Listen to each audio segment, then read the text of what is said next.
to some scary movie. You like scary movies? Uh-huh. What's your favorite scary movie? Look at me, Damien. It's all for you. Kill her, Mommy. Kill her. We all go a little mad sometimes. This is my boomstick. Here's Johnny. I have to return some videotapes.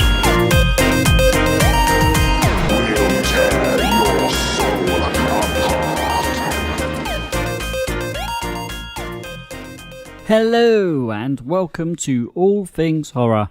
My name is Ben and I'm joined here with Matt. If you are unfamiliar with the show, each week we choose a movie to break down and review. We give our honest opinions and rate it from 1 to 10.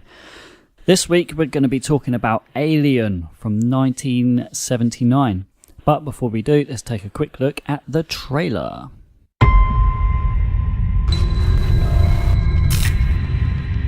Some of you may have figured out we're not home yet. We're only halfway there. Mother's intercepted a transmission of unknown origin. You got us up to check it out. Human. Unknown. Alien life form.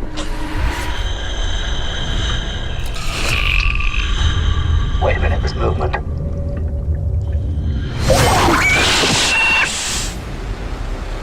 What happened to Kane? Something has attached itself to him. We have to get him to the infirmary right away. What the hell is that? Oh, we gotta get it off him. Got a wonderful defense mechanism. You don't dare kill it.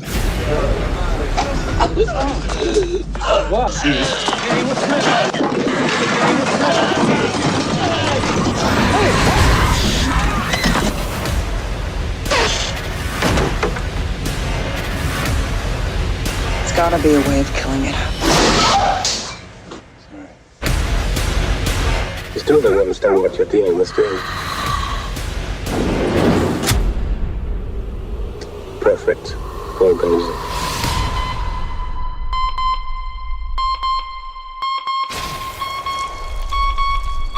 Get out of the way!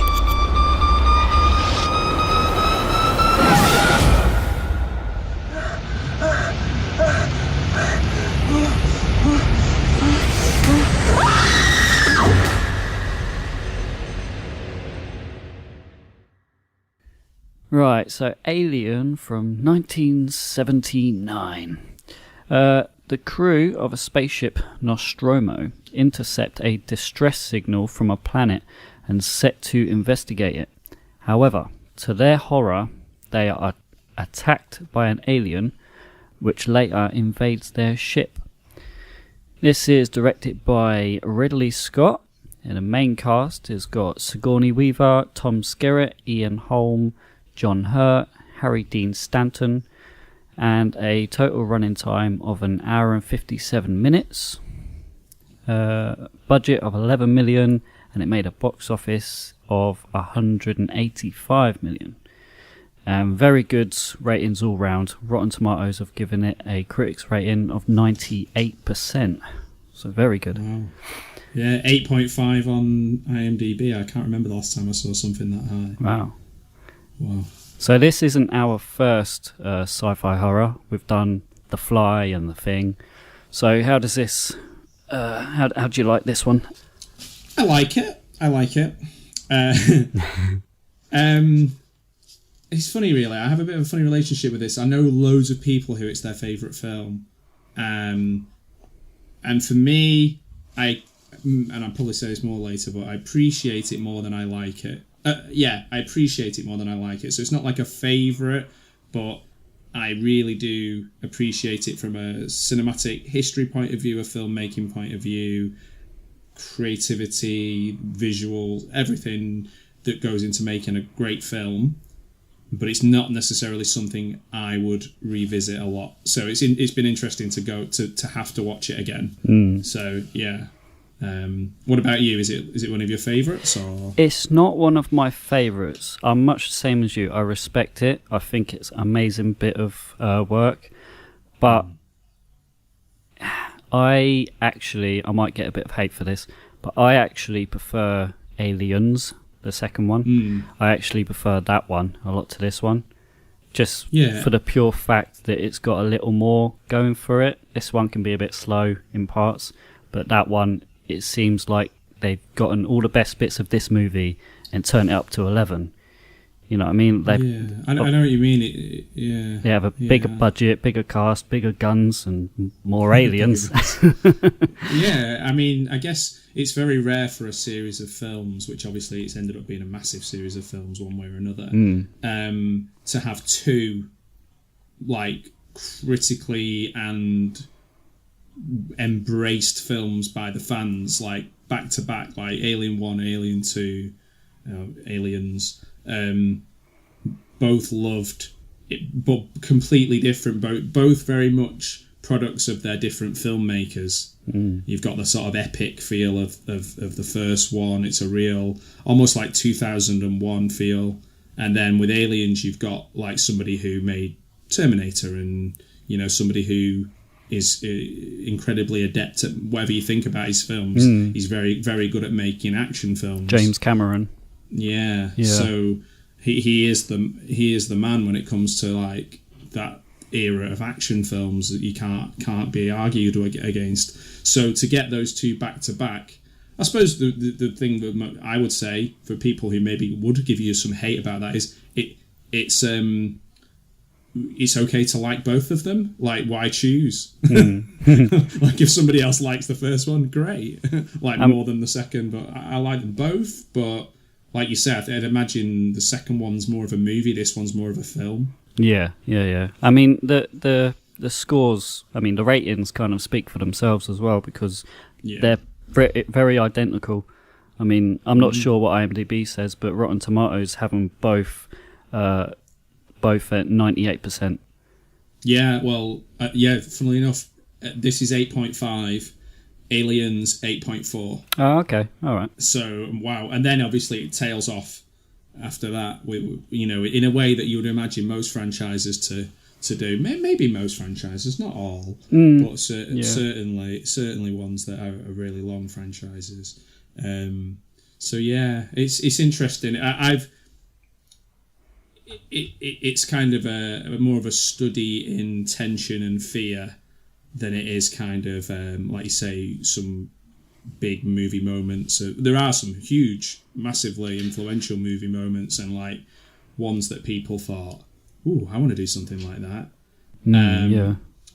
But the second one throws more action at it, doesn't it?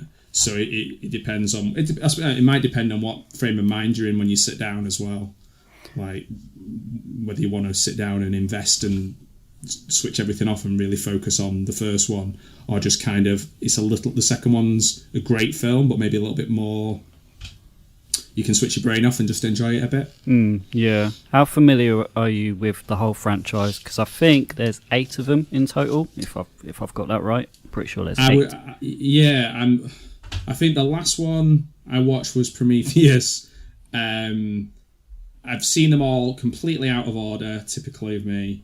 I think I've seen them all. I'm pretty sure I've seen them all. It does get to a point when they start blended into one, and then you get the mix up with the Predator movies, and I've tried to watch those as well. Yeah.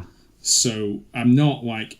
I know people who are absolute authorities on the Alien series and could tell you...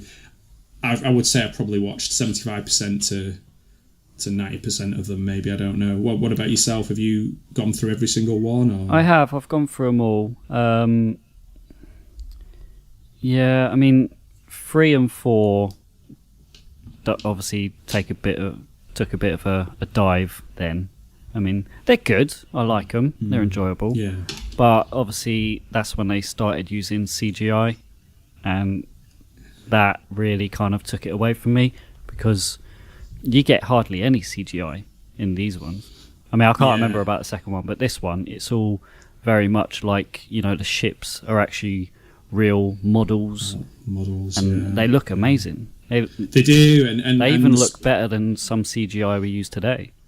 Yeah, they do. I was watching a video last night about like all the sort of knockoffs of Star Wars and reusing of things, and I was thinking, obviously I started looking into this and I was like, oh, actually some of the people who made the models and did the set and things like that did work on A New Hope. So like you're getting it from the actual people who kind of started that new aesthetic. But I think what this does, which is different, it makes you feel a little bit more like you're almost like in a submarine, or you're in somewhere that like there's more what's that, where you feel like you're kind of trapped, you know, you feel more like you can't breathe and you're claustrophobic.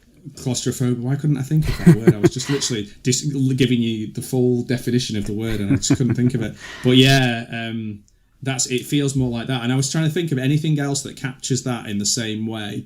And I came up with, and you would never guess, Red Dwarf. Yeah. Like certainly the first series of Red Dwarf, where it was a little bit more grounded in definitely in like waking up from stasis and stuff. I'm sure that they were influenced by Alien. Yeah. But yeah, it's funny, isn't it? The look of it is pretty timeless. It doesn't date, and again, probably like you said, down to what you've said, really, the practicality of it all looks a bit more real rather than CGI, because it jumps forward so fast and things change so quickly. It can look a bit laughable. And if anybody doesn't agree with me on that one, watch something like Wing Commander, like that. the CGI in that is insanely bad. Alien 3. I mean, that's when they went. I don't even think. I think there's probably one scene with the alien that's not CGI, and right. Yeah, I mean that came out in '92, so that kind of says it all when you say CGI from '92. We were not ready for CGI then. No, it's funny you said that, because I didn't realise it was 1992. So obviously the first one's come out the year I was born. So like, it's it's a 43-year-old film, and I'd imagine, and I haven't seen Alien 3 for a long time, but I imagine that looks a bit more dated, which is a shame, because David Fincher is incredibly good at kind of grimy, Seven style filters on cameras and not using tons of special effects and having it quite grounded. But obviously, once something becomes a franchise, it's not just the director, unless it's a mega director like a Ridley Scott or James Cameron or somebody, mega director. Not every director is going to get to do everything they want to do on it, because it's made by committee, isn't it, once it starts making hundreds of millions. Well, the actual concept for Alien 3 was really good, because I think that was the one where it was like a prison planet, like a mining planet where they got prisoners. So I seem to remember the actual storyline of it was really good. It's just like the CGI kind of let it down for me, I think, because obviously it's following on from these ones, Alien and Aliens. Yeah, we're kind of used to how it looks, and that one took a bit of a step down from it. In a way, if they finished after these two, then that's a pretty amazing, duo of films, isn't it?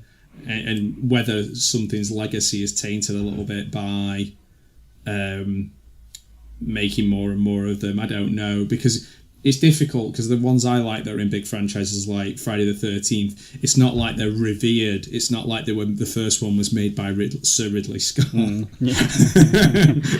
Like people love them, but we're more willing with Halloween or Jason, certainly, to just go, let's see what this person does. This person I've never heard of, whoever. Let's see how they made this film. Like, whereas with Alien, it's almost like a bit of the proper, proper well made, well regarded films. A bit like Kubrick and 2001. It's that kind of feel. So I don't know whether they've done any damage to the thing, or maybe some people just love it because it's just more of what they love, which is fine too. I mean, sometimes it drives me mad. I'm a massive Star Wars fan, and it's like, well, I was a kid when it came out, loved it. If a kid really got into episode 1, 2, and 3, and you didn't like them when you were in your 20s and 30s or whatever it was, that's fine, because there's another set of kids that are taking the mantle on and enjoying it, and it's for them. Just let them enjoy it, you know? You can like what you like. Absolutely.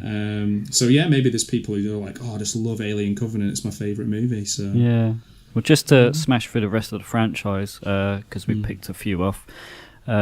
So it started with obviously this one, Alien, and then Aliens, then Alien 3, then Alien Resurrection, and then it did Alien vs Predator, and then Aliens vs Predator Requiem, and then Prometheus, and then finally Alien Covenant. And I think they've announced that they're doing another one. Yeah. The name escapes me at the moment, but yeah, they are doing another one, aren't they? So that should be interesting. Obviously, the last two, Prometheus and Covenant, that was gone back to Ridley Scott. He directed those last two. Yeah, Prometheus was really disappointing for me, and particularly the silly bits of the carrying the head in the duffel bag and talking to him, and like I think at the time I was like, I remember going online and giving it a 5 out of 10, and being quite disappointed. It was very confusing. I didn't follow it. I had to watch it like again straight after just to understand what I've just saw.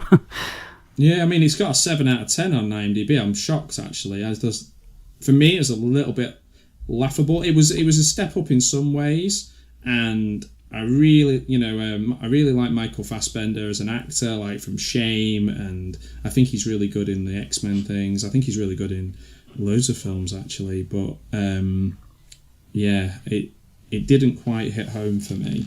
Isn't it interesting that even when they're making them, obviously Ridley Scott's British, Geordie, like even regardless of where they make these, regardless of how successful they are, they have to have a crew full of British people, like at least 90% British people, like really respected Shakespearean actors, or things like that. Yeah, it's strange that they do that. Oh, it's funny that you mentioned something British, because you'll like something that I've got in my trivia for later. I'll save it for later, but it's something very British. Cool. We touched upon the set designs, like the ship and everything. And you were talking about the designer. I think you're specifically talking about Ron Cobb. Yes. He's the guy that designed everything, and the ship was actually an 11-foot model. The Nostromo was actually an 11-foot model. Just a little bit about him. He designed the exterior and interior of the Nostromo ship and the Earth colony complex in Aliens. On other films, you mentioned Star Wars. He brought the life to several of the Cantina creatures in Star Wars. Yeah. He came up with the weaponry sets for Conan the Barbarian, and he also made the DeLorean time machine in Back to the Future. So the British side of things as well, there's a guy that I got, Michael Seymour, who was nominated for a BAFTA for his work on the set design too. So maybe it was like a kind of collaboration, American British in a lot of ways. That's interesting. Because maybe just over here we just pick on the one person who was involved who's British and go, we can give them an award. But yeah, it's really sad though. Apparently he died on his 83rd birthday, only a couple years ago. Yeah. Okay, he brought me down now. But then again, everybody dies in this film, so spoilers. Yeah. Including Ripley. Or does she? Oh. You'll have to listen and find out. yeah, spoilers for him. I mean, I suppose you can give spoilers for any film, but if somebody hasn't seen it. But yeah, it's like a spoiler. It's not like it's just come out, has it? In the sense yeah. I've not just come out either. I suppose the only real other thing I want to touch on, we have to talk about H.R. Geiger. I mean, this would be a completely different film if it weren't for... He makes it really stand out, doesn't he? Like really unique, so much... artistry and drawings to work from. It's like almost like a guide, isn't it? Really, that he did. That's just like for people to follow. It's like truly a work of art. All that goes into it.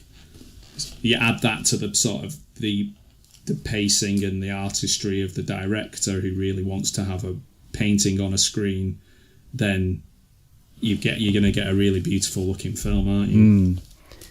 Because H.R. Geiger's original illustrations that inspired the look for the xenomorph, it actually had eyes to begin with. He wanted it to have eyes, but for the movie, Geiger insisted that the creature has no eyes, and then it gives a very bleak appearance and a cold and emotionless like beast that hunts purely by smell. So if you got your deodorant on, you're safe. Yeah. But then again, if you're on some sort of almost like an oil rig kind of thing, I imagine that personal hygiene isn't number one on the list of things.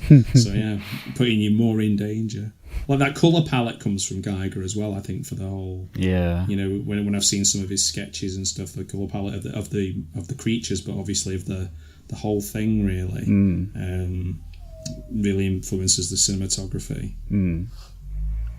So, before we move on, Ridley Scott, are you a fan of his other films? Because I'm not a massive Ridley Scott fan, other than obviously this, but yeah, I can appreciate him. Again, a bit like this film. This is a perfect example of how I kind of feel about Ridley Scott, really, which is that,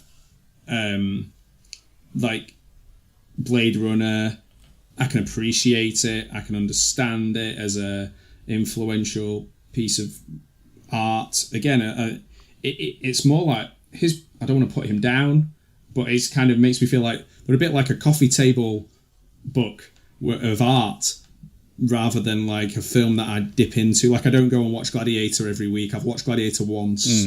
I've seen Blade Runner once. I can see they're both great films. It's not like I could just pick up a camera and do it myself. Yeah. In a strange way, I was more of a fan of Tony Scott, who made you proper Hollywood blockbustery type scripts with lots of talking and lots of action and, you know, kind of like True Romance and things like that. But Ridley Scott, there's no denying he had a great run of things. You know, he even did the... Ridley Scott even did the old... You might be a bit young for this, but I don't know, but I'll try. I'll test it out. The old Hovis advert for bread where the little boy's going up the hill on a bike. Oh, okay, yeah. Which he won loads of awards for. That was Ridley Scott. Oh, wow. And you're like... That's iconic. So he always had an eye for doing something that... out of the ordinary, you know, that you can appreciate, but I wouldn't say he's like my favourite director or someone I would go and watch a film just because he made it. What do you think? Are you like a Gladiator guy or Blade Runner? Not really. I'm not a huge fan. I mean, again, I'm probably going to get more hate now because I don't particularly like Blade Runner or even the it's not a remake, is it? Sequel. 2049, is it? Yeah, they did another one. But see, I wasn't a fan of those films. However, I did like, I didn't even realise he did it, but Hannibal, the sequel to Silence of the Lambs. I didn't know he did that, because I really like Manhunter, the first one before Silence of the Lambs, with can't think what he's called, but before it was Hannibal Lecter. Brian Cox. Oh, okay. Yeah, because he's Succession now, isn't he? Very popular in that. But yeah, I thought he was an incredible Hannibal Lecter. But so I didn't realise Ridley Scott did the sort of the modern Hannibal film. Yeah, I forget what year it was. Probably about 2002 or something about it. But yeah, he also did The Martian as well. Do you see that one? Oh, okay. That was the right. Matt Damon. Matt Damon, yeah. Yeah, growing things on Mars. Yeah. Yeah, that's all I remember is that he was really clever and like, quite, you know, keeping himself alive and growing stuff. And yeah, I thought it was all right. Again, possibly a bit, from what I remember, a bit overlong. But again, you can really, I don't want to kind of put him down. he's obviously a great filmmaker. Not necessarily my cup of tea, but I can imagine, which is strange because visually, again, Blade Runner look, and both versions of Blade Runner, I know he didn't do the second one, but they look amazing. They look beautiful, and I have tried to get into them. I just can't. And, but I like I say, I do appreciate them as works of art, really. Another one he's done, which I haven't seen, but you mentioned this in The Fly, was Thelma and Louise with Gina Davis. Oh yeah, of course, yeah. I mean, again, that was of its time. I think that was just in a way that's probably his most political film, which is a strange one, but from what I can think of, because there was a lot of debate at the time about spoiler for Thelma and Louise in a horror podcast where they kill the husband and drive off. It was like, I don't care what he's done to her. They should, you shouldn't be doing that. Shouldn't be celebrating that, or whatever. But there wasn't a lot of conversation at the time about domestic abuse, so it was like quite an interesting talking point of a film, which was maybe not appreciated as much as, say, some of his other films. But a lot of the other films don't I wouldn't say, like Alien or Gladiator, they probably do have some. They don't have a lot of, say, social commentary of things that are happening at the time. Maybe we could make an argument about AI and things like that for Blade Runner, but it's not like he's somebody where he's writing films about really, burning issues of the day or anything. So I don't know what it is, but I just can't seem to connect with those films that we've mentioned. And I'm not even sure if I've seen the later Hannibal, because literally Manhunter was like, I was just like, Manhunter's so good, and I'd urge anyone to go out and see it. With William Peterson and Brian Cox as Hannibal Lecter. It's so good. It's Michael Mann directed as well, so it looks great. I kind of stopped after Silence of the Lambs, I think. So yeah, maybe I will. Maybe I'll check that out and give Ridley another chance. He deserves it. The only other thing I wanted to mention before we went on, obviously this is an hour and 57 minutes, obviously depending which version you watch, because I think there's a director's cut or whatever. But the original cut of this movie actually ran for 3 hours and 12 minutes. Right. I couldn't imagine sitting for it for that long. As much as I love this film, I couldn't sit. Yeah, we say that, and then a lot of people rather watch the series than, like, on say, I don't know, let's say Succession, for example, rather watch 4 or 5 episodes of that in one sitting. Yeah, that's true. Watch a 3 hour film. Yeah. But like, I would watch it out of interest, but it's that sounds like it needs the work of an editor, doesn't it? Oh yeah. Okay, unless you got anything more you want to add.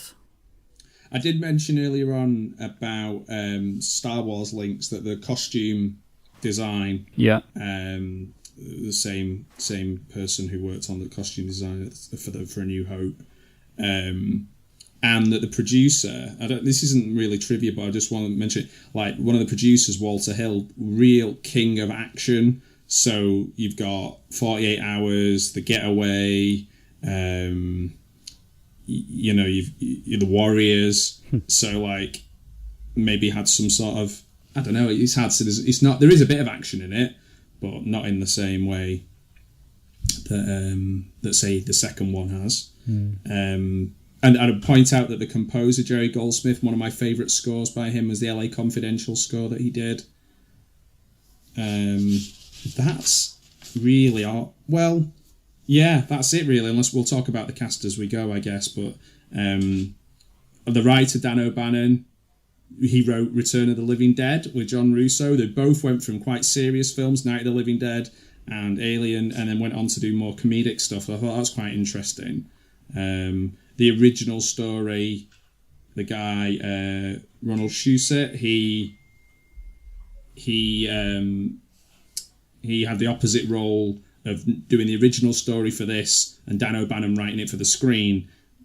He had the he wrote Total Recall for the screen, but it was from a Philip K. Dick story. So I thought that was quite interesting that he's done both sides of that, kind of writing for the screen and then also having his work adapted. So yeah, that was my... I don't know if it's not so much... it's just background, I guess, before we get started on the film. Yeah, cool. All right. Cool. Spoiler warning.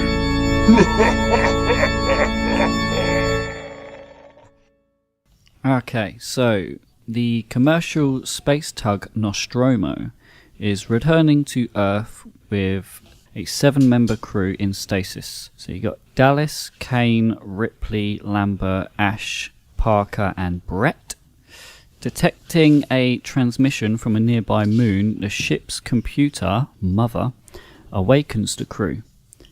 Per company policy requiring any potential distress signal to be investigated, they land on the moon despite Parker's protests, sustaining damage from its atmosphere and rocky landscape.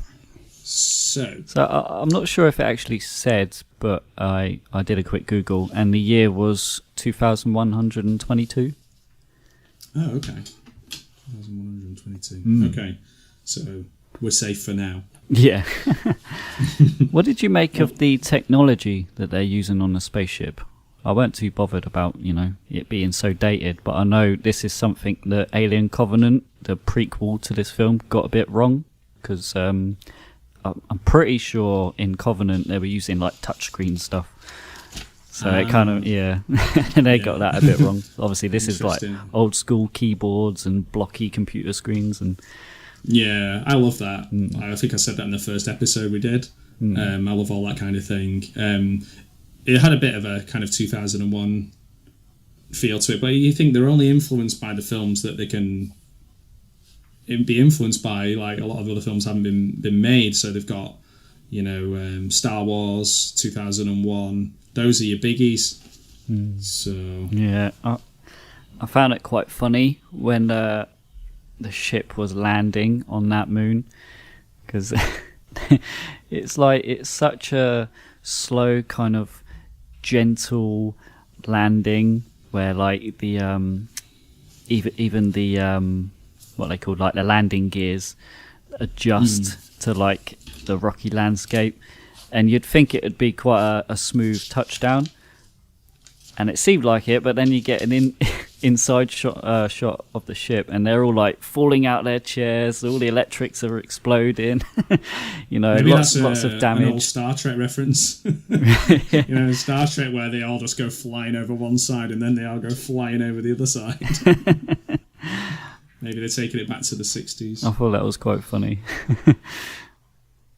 Yeah, I hadn't spotted that. I hadn't thought about that, but then I guess again, you can only be influenced by the things you had. So like, there was always films like that in the 60s and 70s where spaceships were having an impact, and it was like, brace yourself, a bit like being on like a submarine or a ship or something like that. So I guess they're trying to, it has to be in there. So the engineers stay on board to do all the repairs, whilst Dallas, Kane and Lambert investigate the terrain. They discover the signal originates from a derelict alien ship and enters it, losing contact with the Nostromo. Ripley deciphers part of the transmission, determining it is a warning, but cannot relay the information to those on the derelict ship. So yeah, this is something that Prometheus... Well, this is the ship in Prometheus, isn't it? That giant guy that sat in the chair, he's the engineer, is that right? The alien guy. Oh, I don't know who that is. I haven't got a clue. No. I think that's what Prometheus is all about, and you see that guy die in the chair, but they refer to them as the engineers, the guys that kind of created everything. Oh, I see. Okay. They seem so like chill and just like so like normal. The fact that there's this giant, huge guy just dead in a chair with a massive hole in his chest. I think you're right. I think that their whole attitude is very much like just doing my job. I'm just here, specifically everybody except maybe Ripley is literally like, I'm just here to collect my paycheck and my share of this mining. The very, working class group. They're quite normal, down to earth, and even when something strange like that happens, it's kind of like, is this going to get in the way of lunch, or is this going to get in the way of me getting any extra money? Then again, this is in the future, so maybe they're kind of used to seeing stuff like this now. Yeah, it's every week they're bumping into giant dead aliens just sat around. Yeah. They're more interested in like their pay disputes and yeah, like it gives you little clues to character, doesn't it? Once they get back, these little things that they bicker about on like food choices, and you get to hear their little personalities. But they just kind of get on with it. There's probably only Ripley who is very rigid to rules and regulations and making sure everything is done properly and taking everything super seriously, which in the hands of another actor becomes like an unlikable character. But she's never unlikable because you're on her side. You're going, yes, yeah, you're right. Yeah. These things really do matter. Like, do your fucking job properly. So yeah, I'm like Team Ripley right from the beginning, to be honest. Yeah. It's funny because Yaphet Kotto, he was in a really great film called Blue Collar, and this film for me is a very blue collar film. It's like very hands-on. Everybody in it is very hands-on. And then all the other films, they're trying to replicate the chemistry of this group of people, really, aren't they? Yeah. Like the mix of them all, and they're also different. You've got like big, tall American guy, like quite coarse and rude in some of the things. Then you've got like Shakespearean actors, and you've got John Hurt. Yeah. So like you've got a real mixture of people, and obviously it's a perfect combination of people. And then they're going, oh, we're going to have to do this in every single film. We have to try and find as many Shakespearean actors as we can, and then somebody a bit more down to earth, and interesting. So Kane discovers a chamber containing hundreds of large eggs. When he touches one, a creature springs out, penetrates his helmet, and attaches itself to his face. Ouch. Yeah. I really like that visual when he puts his torch down and he can see movement inside the egg. Yeah, it's it's all like a particularly even if you've seen it before, which obviously we have, it's that build up to it, waiting for that, because it's just a horrible thing to happen to somebody. So like the longer we take to get there on further watches makes it even more skin crawling, more kind of, you get more antsy, don't you? So Dallas and Lambert carry the unconscious Kane back to the Nostromo. As the acting senior officer, Ripley refuses to let them aboard, citing quarantine regulations, but Ash overrides her decision and lets them inside. Ash attempts to remove the creature from Kane's face, but stops when he discovers that it has extremely corrosive acidic blood, and it could hurt Kane and potentially damage the hull. Yeah, it's for me it reminded me a bit of the new series that I've only watched a few episodes of it, The Rig on Amazon, where they're all like independent, almost like independent contractors, oil rig workers, and it's like you build your own little mini society, and only a few people like to continue to do things professionally even when they're not in theory being watched. And I think Ripley is that person. She's like, we will do this properly. I don't care. It's not about my mate or my best friend or whoever it is. I'll do this properly. But they don't listen. They just literally overrule. Obviously, we know later on why one person is very keen to overrule her. Oh, yeah. But I think all the others would do it too. Yeah, well, she's being very logical. She's seeing sense, and she's trying to stick to the rules. And I think it's at this point where you understand why she would be a final girl. Yeah, and I think she's even more than a final girl, isn't she? Because final girls usually do get killed and usually do show some sort of... So she's actually, I think, like a stronger character than any horror, than most, I would say, now, other than... I'm maybe thinking of like Jamie Lee Curtis, and you can't think of anybody as strong as a Ripley character. Like, gender isn't really... Yeah, she's one of the ones you think about when you think of Final Girl. You say Final Girl, she's definitely up there. Say, She doesn't have any nothing about her is about her sexuality.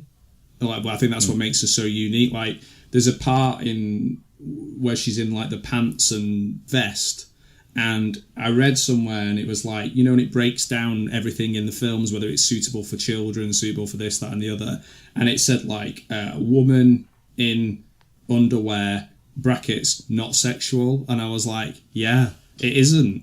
It's just literally she's more vulnerable, but she's vulnerable just because she's in her underwear, in the same way as a man would be vulnerable because he would be in his underwear. Yeah. I think stripping away the gender is like quite a brave and unusual choice. Makes it a unique film, certainly for 1979, when you're still getting, in the midst of Carry On films and confessions films and sex comedies, and you're coming up to like early 80s of Meatballs and Porky's and all that, and in this you've got Ripley, who is a fucking badass. Yeah.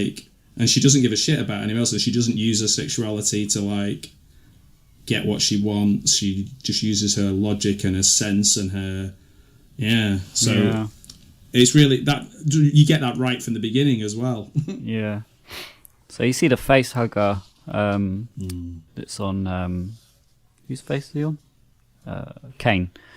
So yeah, the face hugger's on Kane's face. I love the design of the face hugger. I actually think the face hugger is a bit more scary than the xenomorph. It's so quick and fast, and it can jump like nothing. And I see that this was actually the first creature that Geiger designed for the film, and he really wanted it to have like human-like fingers and a long tail.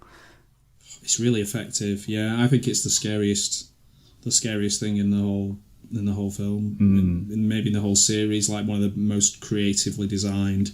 Everything about the way it evolves, the way it feeds, the way it grows, the way it replicates, everything about it is really, really horrible, really scary, and it attacks a lot of our base fears. Like suffocation, and just it's like real body horror. Once it attaches itself. Yeah, the way it like grips around his neck as well when they try and take it off, and you just see its tail like tighten around his throat. Yeah. I think it's it's the one for me, because when the is it called chest burster? The other one, they call it chest burster. Yeah. That for me always makes me laugh, whereas the face hugger never makes me laugh. Yeah, that's true. Yeah. I think it doesn't scuttle off in the same way. Like, I know that people have done spoofs, and maybe that's influenced me and my reactions to that. But the face hugger, I never laugh at it. I'm always like, there's even like, I'm always like holding my breath. There's even a bit where you actually laugh at the xenomorph. I mean, there's one scene in particular, and I'll point it out when we get to it. I actually did laugh when we see it. Right, okay. Oh, that was interesting. Because I think as well, this is because it's the first thing we see, or the first real thing that's attacking or doing something to, obviously we see the bits and bobs outside the ship, but inside the ship, you've had the build-up of a lot of the wind howling and the mechanical sounds of the beginning. We're still in quite a slow period of the film, so when that hits, that's when it's like the film goes, let's go, let's do some weird things here. Yeah. And you got the goo, haven't you, leaking through the floor, which I think is really effective. Yeah, the acid blood. It goes through like 3 or 4 layers of the ship. That shows the power in such a simple but powerful way, because you just think in your mind, oh, what if somebody had their hand in the way of that? Or is it going to go all the way through the ship? Yeah. It's weird. One thing I did notice as well, obviously we're in spoilers now, we can say it, but Ash is an AI robot. Did you know? Did you notice during this scene when Kane is laying down and Ash is doing all of his little bits, he actually takes a drink. There's a drink on the side, and he's drinking what looks like milk. Right. We see it later when his head comes off and it's like milky stuff spraying everywhere. He's just doing it to like fake being a human, and there's like a little reservoir of milk maybe, inside him. And then when it gets blown up, it just explodes because it's just been sat. He was waiting to empty it. Yeah. His little milk chamber. Oh, Ash sure drinks a lot of milk. Yeah, it just seems to, and then he shakes his leg, and then a load of milk just seems to leak out onto the floor. I hadn't spotted that, to be honest, but yeah, that's really funny. Yeah. It later freely detaches and is found dead. The ship is partly repaired, and the crew continues their journey back to Earth. Kane awakens with some memory loss, but seems to be otherwise unharmed. During a final crew meal before returning to stasis, he suddenly chokes and convulses. Then a small alien creature bursts from Kane's chest, killing him, and escapes into the ship. Yeah, wow. It's that meal's really strange, isn't it? Because like it is literally like the Last Supper for him, isn't it? I suppose. Yeah. But like without him, without John Hurt, without this thing happening, there's no Prometheus, there's no alien versus this doesn't happen. Like, and it's like, oh, Kane's okay, everything's fine. If it had been fine and they just went back, none of this ever happens. And there's like weird conversations as well, isn't there? Like, there's like a sexist kind of food conversation. It's all kind of chilled out, and then boom. Yeah. So Kane was actually insistent that he wanted something to eat when he was like, oh, I'm starving. And it was like, okay, we can have one last dinner before we go back to stasis. So if they didn't have dinner and they just went to stasis, would that like freeze it inside of him? Or would it burst out whilst he's in stasis? Because that could potentially be a completely different movie if they took it all the way back to Earth and then it... Yeah, I'm not sure. Maybe I'm thinking of something like, I'm sure I've seen a film, and it probably isn't an alien film, where they're in pods like this and something bursts out and the pods all explode. That's what I thought as well. I wasn't sure. I could be thinking of a few. I could be thinking of a few other films. I know I'm more. This is a strange thing. I'm really into the subgenre of like alien rip-off films, like this particular, like In Space No One Can. Like, there's been so many amazing ones that I've seen, like some of them amazingly bad, but like some really, really good rip-off ones, or kind of like Inseminoid is probably for me the best, the Norman J. Warren film, and Luigi Cozzi's Contamination with the big eggs in New York, I think it is. Those are good, but it does sometimes muddy my understanding of the films, because I'm like, did that happen in Alien, or was that just like an Alien knockoff? So I don't know whether it would just go to sleep and be frozen inside him, because don't they try freezing the face hugger or freezing something at one point? And I can't. If that would have worked, then I guess that freezing them in stasis would have worked as well. Yeah, I guess so. Yeah, I don't know. Yeah, but I'm not sure. But yeah, I'm too confused with my... But I would say those two, as knockoffs, are the most entertaining, most fun two filmmakers I really like as well. So, yeah. So I said before this, before we started recording, there's one scene in particular where I went down a bit of a rabbit hole, Googling, searching. This was the scene, because I thought... Well, I'd been told, or I read a while ago, that all the cast weren't prepared or didn't know that this was going to happen the way it was going to happen. So all their reactions were genuine reactions, like shocked reactions. Yeah. So I wanted to double check that, because I didn't want to just say it on the pod and then a load of people say, "Oh no, that's not true." So I googled it, and it's like very Ridley Scott. Yeah, it's very half and half. It's very half and half. Some people are saying it is genuine, other people are saying not.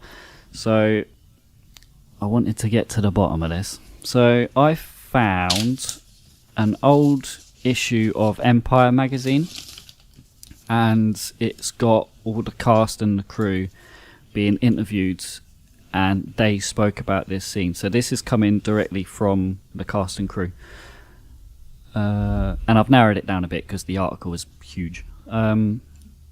Ridley Scott said they were going to be the most difficult thing. If an actor is just acting terrified, you can't get the genuine look of raw animal fear. Cartwright, who plays Lambert, passed out when the cameras stopped rolling. She said, "We read the script, they showed us a mock-up, but they didn't show us how it was actually going to work. All they said was, its head will move and it's going to have teeth." Sigourney Weaver said, "All that was written in the script was this thing emerges." So Ridley Scott goes on to say about the prosthetics in those days weren't very good, and he said, "I figured the best thing to do was to get stuff from the butcher shop and the fishmonger. You had to be ready to shoot it because it started to smell really quickly. Obviously, the lights and everything made it, very, very smelly." I get that. Sigourney and Veronica both explain that when they got taken down to the set, it was like walking into a big plastic bag, and all the crew, camera crew and lighting crew and everything, they were all wearing raincoats. Ronald Shusett. Oh yeah, is it Shusett? Shusett, is that it? Yeah, Ronald Shusett. So. Yeah. He's the writer-producer. He said, "Nobody said a word, but Sigourney looked really scared. And I said to her, 'You're really getting into character.' And she said, 'No, I have a feeling I'm going to be pretty repulsed right now.'" So, yeah, they kind of were, but they weren't. Yeah, it's not like it was held back. When you're making something on that scale and getting it all ready, people are going to see what you're doing, aren't they? It's like, what's going on over there? Never you mind, just focus on the little table in front of you. And I think the thing that kind of freaked them out the most, I think I do have some bits in the trivia about this, but obviously they used real, I think it was sheep blood and sheep's organs and stuff. It's quite a lot of films will do that. I mean, it's cheaper for one thing, but also realistic, isn't it? Yeah. But I don't think they were prepared to actually get sprayed by it, and that's probably the like shocked bit, because they do genuinely look scared. Yeah. I mean, or freaked out. Yeah, they're actors. Yeah. No, but I know what you mean. I think there's no substitute for. It's one of those. I think we've talked about the ethical side of this in maybe older films and newer films. Sometimes it's like the way that actors got treated in terms of to make them get an authentic reaction. Certainly, like in Kubrick and things like that. I think I was listening to something about him in Clockwork Orange. That was it. And like some of the things that he did, you know, the amount of physical pressure you're putting on somebody and mental pressure you're putting on somebody to get a good scene, it's borderline, isn't it? But in this case, I guess just doing something scary and seeing if people be really scared, probably the most of the cast will go, I'm okay with that. I know what I signed up for. I didn't sign up for My Little Pony the movie or something. It's pretty interesting that this is literally the only bit of blood we really see in the whole movie. And there's a lot in this scene, obviously. There's a lot of goo, but not a lot of blood, isn't there? There's a lot of like acid, But I'm pretty sure this is like the only blood you see. Right, yeah. I think a lot of the other kills are like kind of off screen, where the alien goes up to him and then the camera pans away or something. You don't necessarily actually see a lot of the kills. Yeah, it makes it more of an impact sometimes if you're subtle with the amount of things you do, rather than just, unless you're making like a splatter film where literally everything is. It all depends what you want, what you're looking to create. But I don't think he was. I'd imagine Ridley Scott wasn't thinking, I'm making a horror film, because I think around that time maybe horror, even still now to a certain degree by some people, is seen as kind of a subgenre that, like for example, I think we maybe even mentioned this before, how horror actors can do an amazing performance and not win the Oscar for Best Actor, because this is kind of there's always like a dividing line, isn't there, over what is valid art and what isn't, which is ridiculous. But I'd imagine Ridley Scott, when he made this, was like, I'm making a science fiction film. Yeah. But like a realistic science fiction film that's a bit more like what it would be like, rather than kind of like a space opera like Star Wars, or like a cowboy movie in space kind of thing. So, after ejecting Kane's body out of the airlock, the crew attempts to locate the creature with tracking devices and capture it with nets, electric prods, and flamethrowers. Brett follows the crew's cat Jones, or Jonesy, into... Jonesy to me, he'll always be Jonesy to me. Jonesy, into a landing leg compartment where the now fully grown alien attacks Brett and disappears with his body. Yeah, Indeed. That grows really quickly. I mean, 15 minutes? I mean, I don't know how long it's exactly supposed to be in the film, but yeah, it seemed there weren't an awful lot of time between the chestburster and them actually seeing the fully grown human-sized alien. Yeah, it's very all the use of the creatures is really impactful though, isn't it? It's like never wasted. It's not just thrown on the screen every 2 minutes. There's a lot of a gap between everything, whether they're looking for Jonesy. It's like the old haunted house kind of trick, isn't it? The ghost doesn't just turn up straight away. It's super tense, and you are worried for the cat. Yeah, like you are actually worried for the cat. Like, again, maybe it's I don't know if most people are like this, but I worry more about animals in films than I worry about people. Yeah. So I do have that kind of tension. I wake up a bit in a film and go like, oh no, even though I'm allergic to cats. I don't want anything bad to happen to them. So what's up with like he goes into the like chain room, and it's like it's raining. What's up with all the rain on the ship? He's like standing there, and all this like water's falling on his face. I was like, where is that coming from? I don't know. Just shoddy design, or the acid dropping through all the different things and making holes in everything. Yeah. I don't know. Maybe the aliens above him just having a wee. Yeah, that's it. Also, so we can have some cool steam and water that looks really good on camera. So it's like that just because it looks good. Yeah. There's a funny bit, isn't there, where they're doing something, I think it's early on, and Harry Dean Stanton and Yaphet Kotto are doing something, and they're deliberately making a noise so that they can't hear her when Ripley's talking to them, and then the moment she walks away, they stop. Yeah. And it's just like, just being dicks, like... But yeah, it's quite. That is exactly the sort of messing with somebody when you're doing that kind of physical job that people do. Yeah, right? Yeah. That's very, very realistic. That for me is like a very British way of. Yeah, even though they're both American guys and she's American, but that for me felt very British, just like pissing about. I do like that they decided not to use guns, because that's one thing that really bugs me about like sci-fi movies, or like, when you're on a ship and there's just bullets like spraying everywhere, and I'm like, well, that's not a good idea if you're in space. Yeah, like on a plane or something. So for them to use flamethrowers, that's a good call, and it looks better. It does look better, and I think we said with the fire in Lost Boys, it allows for some really cool visuals. So it's win-win, isn't it? Yeah. So, after a heated discussion, the crew decides the creature must be in the air ducts. Dallas enters the ducts. intending to force the monster into an airlock, but it ambushes him and seemingly kills him.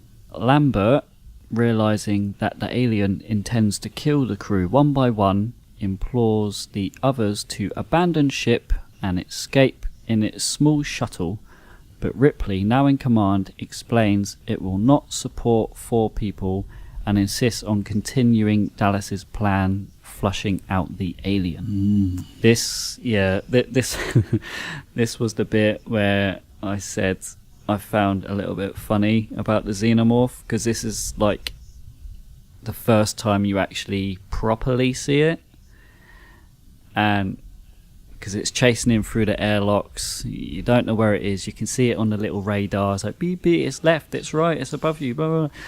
Pac-Man. And it's right there, and it's like you just get this jazz hands from Alien who's like, ah! You know. Yeah. There's like around the corner. Yeah. But like you said earlier, that's a very kind of claustrophobic type scenario, and it like yeah. When you're in the bowels of the ship Yeah. as well, like you're just kind of crawling around. Yeah.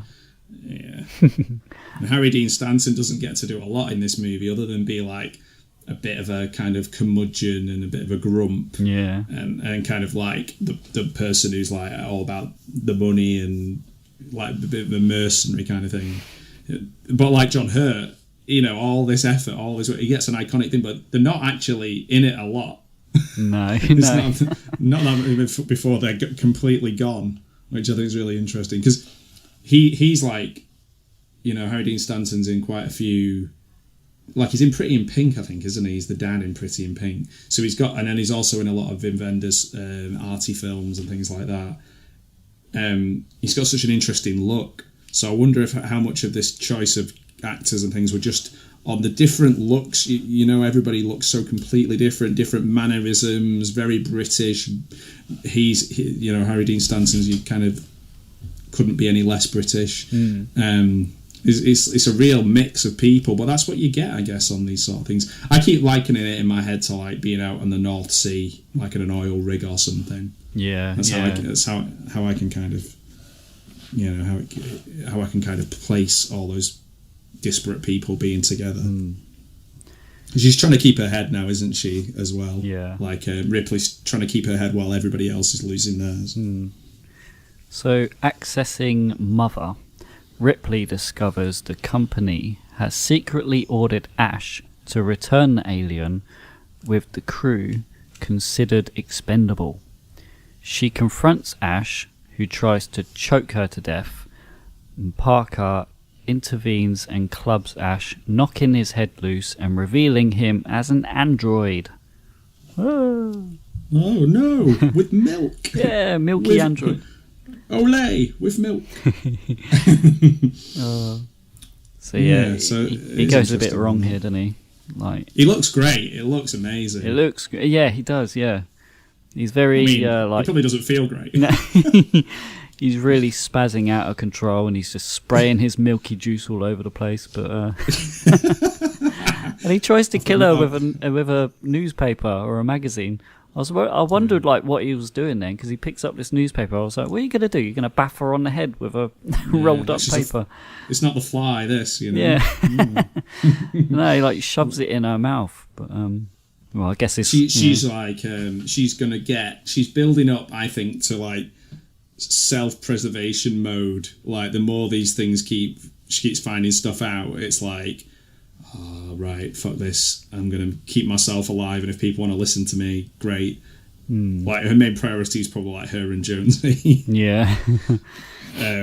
She's... I was going to ask you that as well, actually. When the others are losing their heads and, like... Losing their heads. Yeah, literally, he did lose his head, didn't he? But, like, if she was the one that got infected and got the creature attached to her... Do you think she would still have obviously she'd be out, but like if it was her, would she still have the same mindset? Well, like would she still want to follow all the rules if she thought she was infected with something and going to bring it on? Would she still do that? Because I think she would. I think she would stick to her job and her role, regardless. But I don't know. Maybe I'm wrong. I don't know. I don't know. That's a good question. Yeah. Would she just go into like, oh, it's me. Yeah. Just let me in. Yeah. Don't worry 'Cause that's about what what's they do. inside me. Yes, that's fine. Yeah, like it's they say something like he's the perfect organism when he's lying there and he's just like all in bits. Like he's the perfect organism. Oh no, sorry, we're talking about the aliens. I got mixed up. I was just thinking, why have I got Ash and perfect organism? He's talking about the reason why he wants them on the ship, isn't he? He says they're the perfect organism. Oh, yeah. That's why you're not going to win. And I was thinking, he doesn't look like the perfect organism, but he's not talking about himself. He's not that arrogant. No. I do quite like and respect how they filmed this shot, because obviously they've like picked up Ash's head and they're like moving it around. It does show its age in this bit. Like if you get a glance at the actual like prosthetic head that she's holding, you can clearly see, you know, obviously it's like a model head of Ash, and then like kind of step in front of it and then step away, and then it's Ash's real head, and he's obviously got his head like poked through the floor where he's talking. But then if you can do these things, then you end up with the silliness of Prometheus walking along with a head in a bag. Yeah. So sometimes the restrictions, I think like we said before, the restrictions of not being able to do things makes it probably a bit better, because you have to think around it, a bit like the chestburster thing, you know. You've just got basically different actors sticking their heads through different bits of the set. Yeah.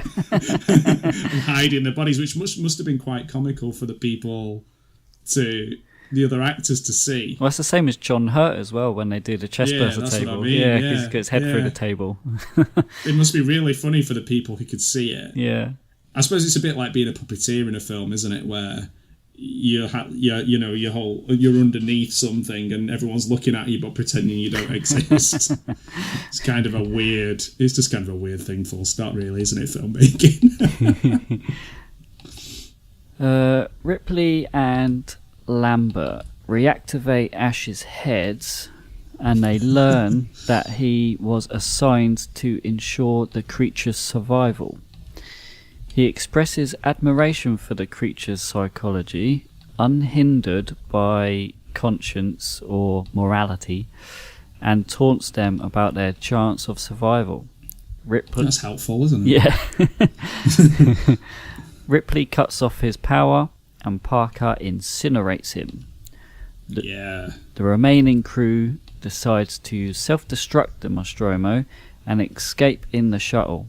Parker and Lambert are ambushed and killed by the creature whilst gathering life support supplies. Yeah, Ripley's like, I am fighting for my life here. Let's go. Yeah. She's like, I'm the lead of this movie. Let's fuck some shit up. Let's go. So we got a glance of the alien in the air duct, but this is the one where you actually see him kind of like stood up. I forgot to write down the actor's name that actually is in the suit, but there's a guy in there playing, you know, obviously manning the alien costume. He's an actual. He looks just like that in real life. Yeah. And he goes around to like conventions. Really? He's like, does anybody want me to be in this? Yeah, because I look like this all the time, so I find it hard to get work.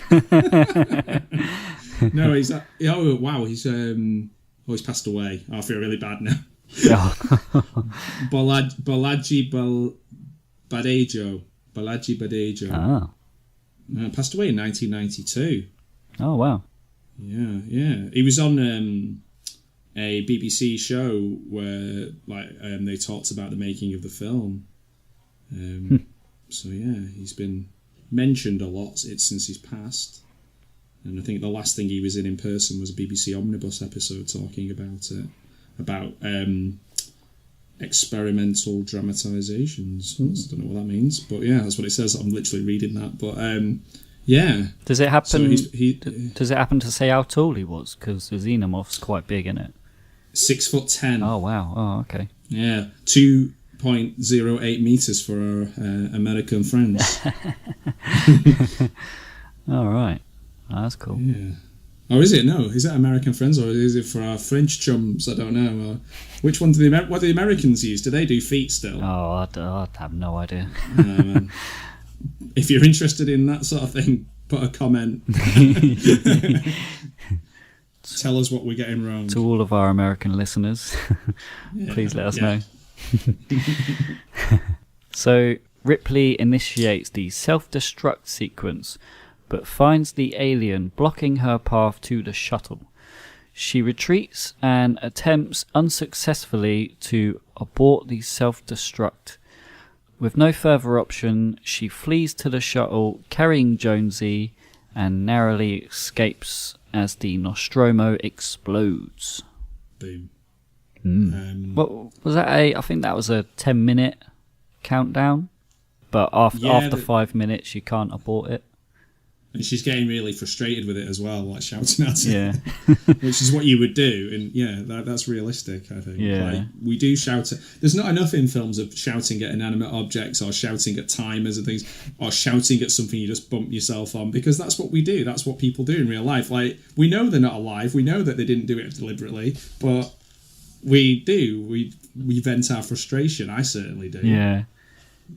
It's actually good as well, because most scenes like this where you get a self-destruct button, you normally see it all the way to 0, and then they fly out of the ship as it hits 0. Yeah. You know, perfect timing. Yeah, but she actually gets out a little earlier, and she kind of watches the countdown from a distance, and she she braces for impact as it. That's rumbles. the difference between an artist like Ridley Scott and I imagine James Cameron would have her flying out on last second. He makes movies. Yeah. Where Ridley Scott's like, I'm not having that. I'm not having that. No, that's too movie like. Although thinking about it, it wouldn't be an explosion, would it? In space, surely it would be an implosion. Yeah. That's why no one can hear you scream. I don't know. Yeah. Nobody can hear you implode. In the vacuum of space, I think it would just suck into itself. Well, listen, you're the scientist here. I'm the I'm more the guy who mops up afterwards. So yeah. Tell you one thing I do like about when it's, obviously it's like it's not over. We think it blows up and all that. Is you get the Star Trek style captain's log. Yeah. Where she goes through, obviously Jonesy's fine. So yeah, that's she's like I was thinking of this. I prefer to describe her as a last survivor rather than a final girl. Yeah, that's a good way of putting it. Yeah. Like she is not killed. No. So most of it, everybody else is really. So we are now at the final part of the movie where, as Ripley prepares for stasis, she discovers that the alien is aboard, having wedged itself into a narrow space. She dons a spacesuit and uses gas to flush the creature out. It approaches Ripley, but before it can attack, she opens an airlock door, almost blasting it into space. However, it hangs on by gripping to the frame. Ripley shoots it with a grappling hook, but the gun catches as the airlock door closes, tethering the alien to the shuttle. It pulls itself into an engine exhaust, but Ripley fires the engines, blasting it away into deep space. After recording the final log entry, she places Jones and herself into stasis for the trip back to Earth. The end. The end. I was just thinking then as you were saying it, wouldn't it be funny if somehow her and Jonesy's DNA got mixed together and she came out like a cat from Red Dwarf? She's like, ow! I hadn't. That wasn't in my notes, but I was just thinking when you were saying puts herself and Jonesy into stasis, I was like, some sort of DNA, Island of Dr. Moreau, The Fly kind of thing going on here. No, this stasis pod is actually a telepod. Yeah, would it be so funny if in Aliens they had to have Ripley as part cat all the way through, and she's just licking her paws and drinking milk. Another milk reference milk, from the first. Yeah. Straight out of a bowl that's made out of the head of what was he called? I should never do that because I put myself on the spot. Put you on the spot. Oh, Ash. Ash. Yeah. She's got like a bowl of milk made out, like drinking it out of Ash's head. That's why I'm not allowed to make movies. But, yeah. So the end. The end. That is it. What are we rating this film? Okay. I was thinking you go first. Chest bursters at the dinner table. Ooh. put me off my tea. I was going to have some ravioli. No, I wasn't. I was going to give this an 8.5 chest bursters at the dinner table. Wow, that's a good score. 8.5 out of 10. I mean, it's hard not to give it such a good rating because it is so incredibly iconic. Yes. And I do, honestly, after watching this again for the millionth time, I do actually think that, Aliens is a better film just because it amps it up so much. It takes all the best bits from this movie and it amps it up. So, I can't, Don't at me. Tony Scott. Tony Scott. Ridley Scott. Don't at me. It did lose it for me in parts. It's kind of a slow burning intro, and about halfway through it did slow up again. So I feel like if maybe they trimmed it down just a little bit and give a little bit more of the great visuals, then I'd be more inclined to give it a higher score. But yeah. It's not like, for me, it's not, I was going to say like, when I was talking about Inseminoid and Contamination, even Event Horizon has like a silly and fun element. There isn't anything silly and fun about Ridley Scott films, but it changed the face of horror. Maybe created horror sci-fi. And I love Event Horizon, so I don't know where that ties in. But it's not massively rewatchable for me. It's a little cold, a little clinical. But it's like a film you'd hang in an art gallery. It goes in the vaults. So it's very influential. I literally wrote down 9 out of 10, crossed it out and wrote down 8, which is pretty much what you've said, 8.5. I am going to go... I can't say 8.5 as well. This sounds like we agree on everything, doesn't it? But God, we need some tension. 8.6. No, I'm gonna stick with 8 that I wrote down. I did have 9 down for the longest time, but then I crossed it out for some reason. It is a massively influential film, in the same way as something like, say, Star Wars or that kind of Jaws, where people just go, oh, we need to make one of those. So yeah, that's where I am with it. I think they've done quite well out of it, considering it's not either of our favourite films, but we've both given it really high ratings. So there you go, Sigourney. That's for you.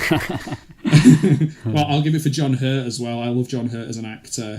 10 Rillington Place, true crime film, very, very unsettling film with Richard Attenborough in it. Love and Death on Long Island, very, very good film. So people who want to check out any John Hurt films, those two are incredible. So yeah, that's... Oh, and Ian Holm was in Ratatouille. He was a voice in Ratatouille. Oh. So I know I'm going into trivia now, but I'm like, that's a reason to give this an extra mark out of 10 because I love Ratatouille. So yeah, that's me done. That's my thing. So what we got, 8.5 and 8. Yeah. It's cool. Not bad. That's a good rating. Yeah.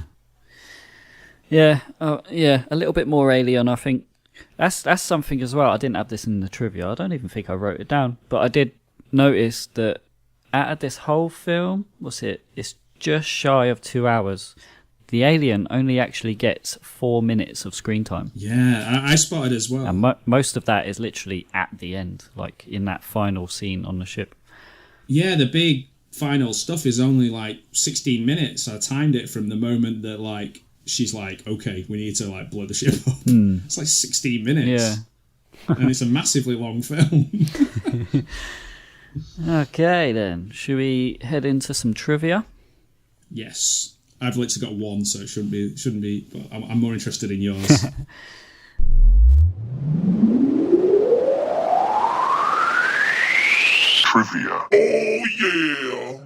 All right, do you want to go first? Do you want to get your one out the way?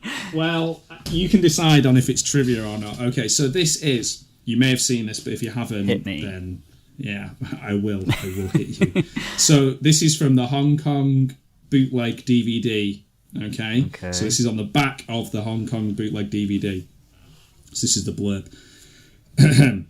Spaceship people get up from sleeping coffin and have an eat computer woman find strange noisings on planet. And astronauts go to seeing. Astronauts find big elephant man who dead. Then find too many egg.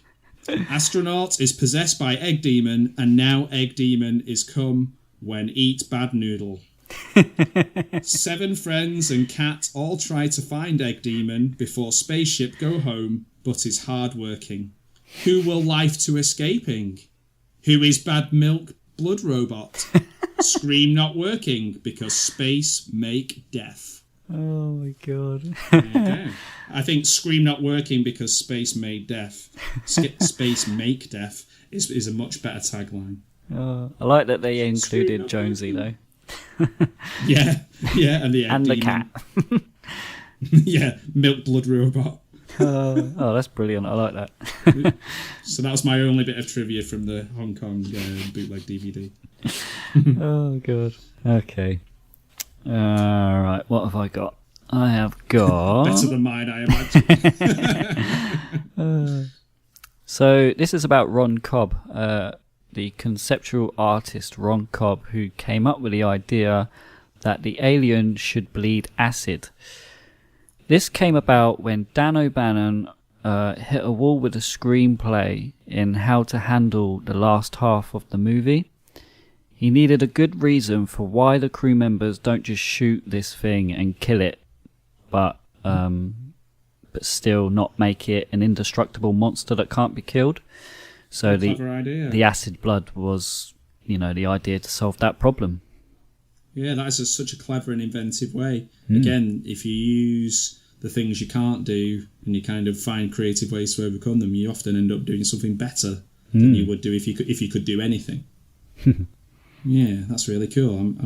That's a really interesting bit of trivia. Yeah. You're like, this is the one I was talking about earlier where it was a very British thing. The blue laser lights that were used in the aliens' ship egg chamber were borrowed from The Who. Oh.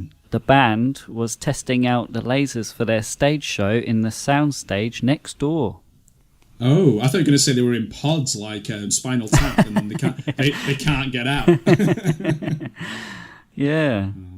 Yeah, so the Who were testing out their lasers next door, and they went and borrowed their lasers for the egg chamber.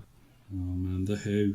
Just if you think about the Who, like a good example of how a band or group of people could be so cool at the time, and now, like, I think Roger Daltrey's just like sort of a flag shagger, big red-faced angry man. Like, he was like, oh, what a shame. Maybe we could shoot him into space. But yeah, that's really interesting that they've just borrowed that. I suppose that's one of the benefits of working in the UK. Yeah. So the chest bursting scene, that was actually filmed twice, because on the first take, the chest burster didn't make it quite all the way through Kane's shirt. So the crew needed to reset and shoot it again. But the failed attempt is visible in the finished film, since Ridley thought it made it look like the creature was struggling to get its way out and made it a bit more of a violent scene. Ooh. It mustn't be very strong if it can't burst through a shirt. Obviously, that is quite hard. I reckon if somebody told me to rip my shirt off with my bare hands, I probably couldn't do it. Yeah. But then again, I am very weak. We'll do that when we get 1 million subscribers. I'll rip my shirt off just to prove I can do it. Wow. You notice I said 1 million.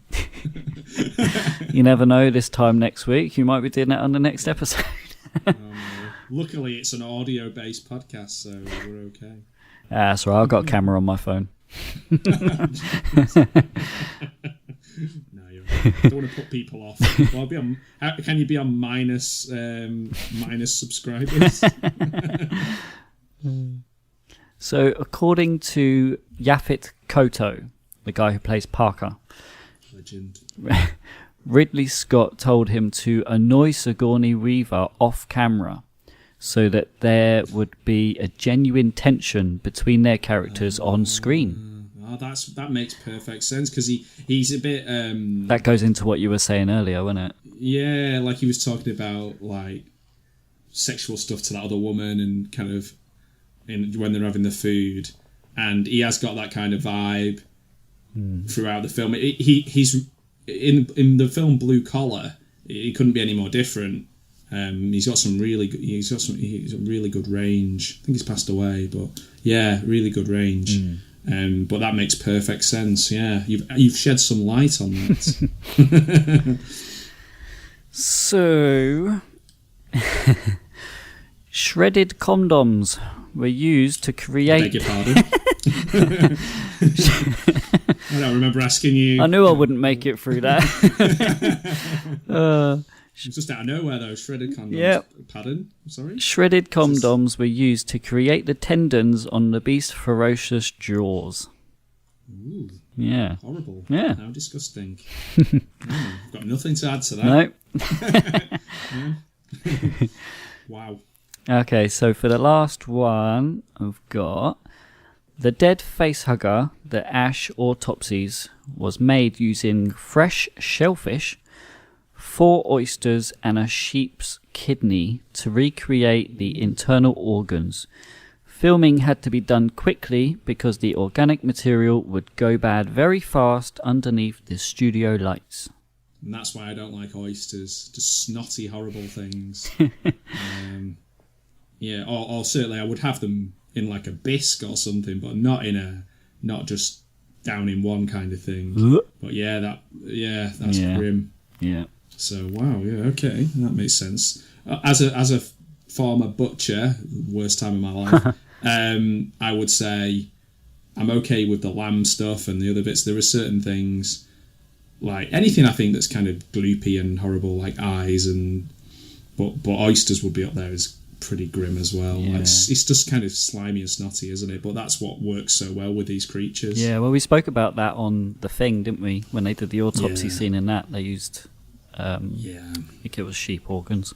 But yeah, that's it. That's all my trivia. And it's all mine as well. I don't even know if mine counts as trivia. Other than Scream not working because space make death. Space make death. Yeah. All right. Classic. So I've got a new game this week. This game is Name That Tagline.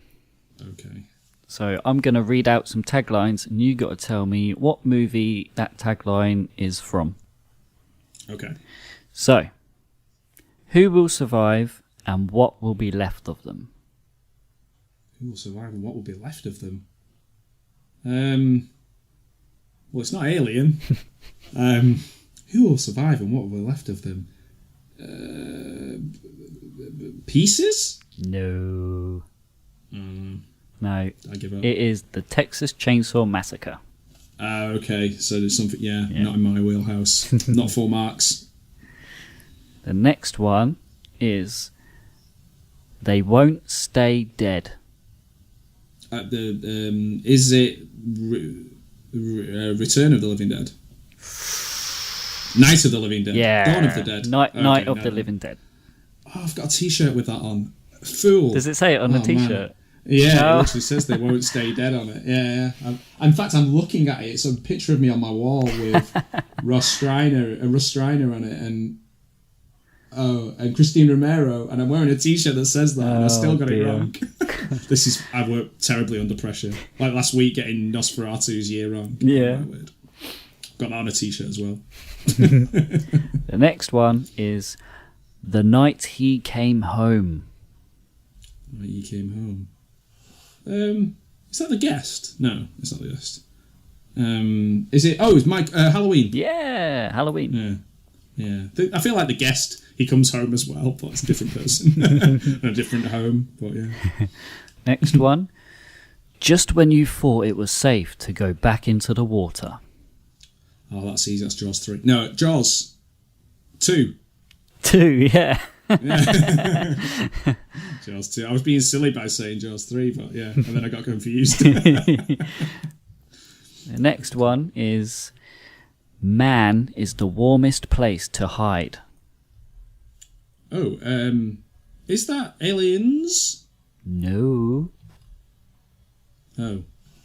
It's not this film, is it? Because this one is in space, no one can hear you scream, is it? Nope. Man is the warmest place to hide. You're going to kick yourself. Oh, The Thing. Yeah. Yeah, because it's cold. Yeah. It's cold. Sometimes dead is better. I disagree. Sometimes dead is better. Is it? It's not Friday the 13th, is it? No. Nope. No, that wasn't. I was just thinking, like, if you're awake and alive, and it's, I don't know. Sometimes dead is better. No, I don't know. No, I've got nothing. People are screaming at the podcast. Shall I give you a hint? Yeah. Stephen King. Sometimes dead is better. Well, that narrows it down to about 1,000. Sometimes dead is better. It's not The Shining. It's not Cujo. It's not Christine. It's not Misery. It's not Maximum Overdrive. It's not. You're just naming them all except for the one. Yeah, sometimes dead is better. I don't know. I'll give up. Where do you bury dead people? Oh, is it? It's not Pet Sematary. Yeah, Pet Cemetery. Oh, Pet Sematary. Okay, right. Okay. Sometimes dead is better. Right. Trapped in time, surrounded by evil, low on gas. Is it the Evil Dead one where he goes back in time? It is. Which my mind has gone completely blank. Army of the Dead, is it? Army of Dead? Yeah, good enough. Army of Darkness. Army of Darkness, and it was Army. Yeah. Yeah. Oh man, I'm so terrible under pressure. Okay, last one. Whoever wins, we lose. Oh, that sounds familiar. That's not Starship Troopers. No. Freddy versus Jason? Ah, no, that's what I thought, but you're on the right. You're on the right track. I don't think I've seen enough trailers of. I put that in because wins, I thought it was Freddy versus Jason. Whoever wins, we lose. It's probably some big epic, the whole world is being blown up kind of film. I don't know. I give up. You're very, very close with Freddy versus Jason. Halloween H2O. think about this episode. Alien 3? Aliens? Keep going. I don't know. Alien 4? Alien versus Predator. Alien versus Predator. So it's a versus film. Yeah. Okay. Yeah. Whoever wins, we lose. Yeah, we're gonna literally. We're collateral damage, aren't we? We're going to get mushed. I knew that tagline, and I was like, "Oh, whoever wins, we lose." That's Freddy versus Jason. Then I googled it, and I was like, "Oh no, it's Alien versus Predator." I suppose the only trailers. I don't go to the movies as much, but when my real trailer period was watching movies from the video shop, where you'd watch through the trailers at the beginning. So, yeah, once we're getting into sort of more modern eras, then I'm done for. But then I'm not so good with the old ones either. All right, that's the game. Before we wrap up, we can just talk about our poll pick. Yeah, and some shout-outs too. Yeah. Oh, yeah, we got a shout-out for our boy Anthony Soto, 2923. Yeah. Perry Clark on Facebook. Yeah. Pistol Perry. I just made that up for him. I just gave him a new nickname. But Pezza. Yeah. Yeah. No, thanks for that, guys. Anthony Soto sounds like a tough guy as well. I don't know. There's something about his name. It just sounds like, they're legends, both of them. Yeah, really appreciate the support. Yeah. I don't know. You might want to mention it about you put on our page about the watch along, Al Lucard's watch along. You did the watch along with Al. Do you want to say anything about that? Do you want to promote that? Yeah, I just say get on his YouTube page, Al Lucard, as in Dracula backwards, and he is really lovely guy, knows more about horror than, well, certainly than me, but that's not difficult. Really interested, just knows a lot about films in general, really nice guy, and went on, to kind of help us promote our podcast, which was a really kind thing for him to do, and had a lovely time talking about the worst movie ever made, supposedly the worst horror movie ever made, called Axum, with Gareth from Video Tasties, and Al's aunt was on there, she was really nice. So yeah, it was a really nice experience, and we're open to doing things like that, because we're loving doing this, aren't we? We're having a really great time. Yeah, so thanks to those guys, thanks to the people who've commented, and I think today we can say that the Lost Boys episode is our most listened to. It is, yeah. Episode by a lot. It is. It's doing really well. So thank especially you. On YouTube. If you listen to it, on YouTube. Wow, yeah. So like for people who are listening on YouTube or anywhere, thank you. It's amazing. Yeah. And so poll pick. Sorry, I interrupted you. Go ahead. So the poll pick is now live for our next one, which will be the end of the month. What month are we in? July. We are in July. Yeah. So this is the camping poll pick. So go on our Facebook or YouTube, because we've got 2 polls. They're both on there, and you can vote for Sleepaway Camp, Friday the 13th, or The Burning. It's a bit of a tie at the moment, because on Facebook, Friday the 13th is winning, with Sleepaway Camp coming up second. But on YouTube, Sleepaway Camp is first by quite a bit. And Friday the 13th is in second place. Wow. No one wants to see The Burning, apparently. So No, I am actively campaigning for Sleepaway Camp because I really want to watch it with you. I've not seen it, and I really want to. I've been putting it off. Yeah, and Friday the 13th, great film, and I'm rewatchable forever, like all of that series. But I just really want to know what you think about Sleepaway Camp. Yeah. So, but obviously, it's up to people to vote for whatever they want. Yep. But if they vote for anything other than Sleepaway Camp, they're wrong. It is a tie at the moment, and on Facebook, because I think you only have 48 hours for polls on Facebook. So get on Facebook and vote for it on there. I'll leave the YouTube one up for a little bit, and so if you miss it on Facebook, you may still be able to go on YouTube and vote for it on there.